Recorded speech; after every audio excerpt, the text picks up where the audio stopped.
Tila mauudlot yata ang kaligayahan at pagbubunyi ng mga kapamilya stars at supporters dahil nanawagan ng isang mambabatas sa mababang kakulungan ng Kongreso sa National Telecommunications Commission o NTC, at sa Bureau of Internal Revenue o BIR na imbestigahan ang block time agreement ng ABS-CBN at A2Z Channel 11. Matatandaang nawala sa free-to-air television ang Kapamilya Network dahil sa pagbasura ng Kongreso sa franchise application nito noong July 10.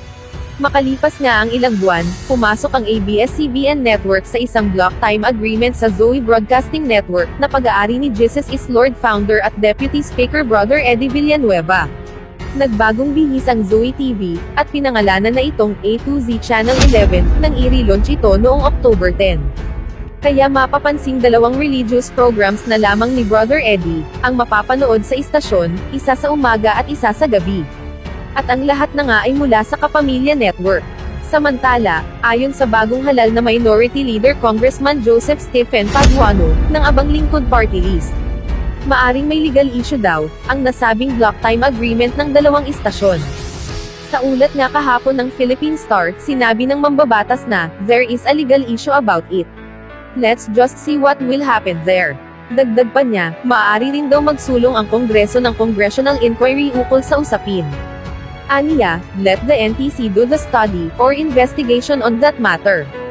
Then NTC will recommend it to Congress, to the Committee on Franchise, and the committee will act on it. We also have the responsibility, and the right to investigate it. Bukod nga raw sa legal na usapin, maaring may tax issue rin ang nasabing deal agreement. Ang Zoe TV daw kasi ay may tax-exempt status, dahil isa itong religious channel. Dito nga naungkat ng kongresista na si Paduano, ang isa sa mga naging hadlang upang hindi makakuha ng bagong prangkisa ang ABS-CBN. Dagdag pa niya, once you're a commercial TV or network, you have to pay taxes. That's my issue with ABS-CBN. The profits of ABS-CBN go to Big Dipper, because they are accredited by Philippine Economic Zone Authority. That's tax evasion.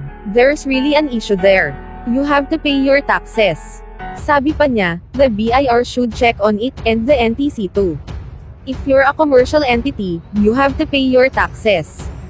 Gayunpaman, base sa nakaraang pagdinig noon sa Kongreso, nakitaan ng ABS-CBN ng di umano'y tax avoidance scheme, sa pamamagitan ng subsidiary nito, ang Big Dipper Digital Content and Design Incorporated. Pagliliwanag niya, entitled ang Big Dipper sa minimum 5% tax na singil sa kumpanya, dahil nakarehistro ito sa Philippine Economic Zone Authority o PEZA. Aprobado ng PEZA, dahil mayroon itong produkto o serbisyo, na ine-export sa ibang bansa.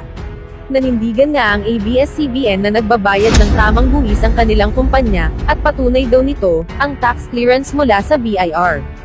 Pero kinwestiyon nga ng Kongreso kung bakit, ang tanging kliyente lamang ng ABS-CBN, ay subsidiary na pag-aari rin ng network, at walang ibang non-ABS-CBN client sa ibang bansa para maging PEZA accredited ito. Dahil nga dito ay ibinasura ng Kongreso noong nakaraang July 10, 2020, dahil sa marami daw nitong paglabag sa dating prangkisa. Kaya ano ang inyong reaksyon sa balitang ito? Mag-iwan lamang ng komento o opinyon. Maraming salamat po.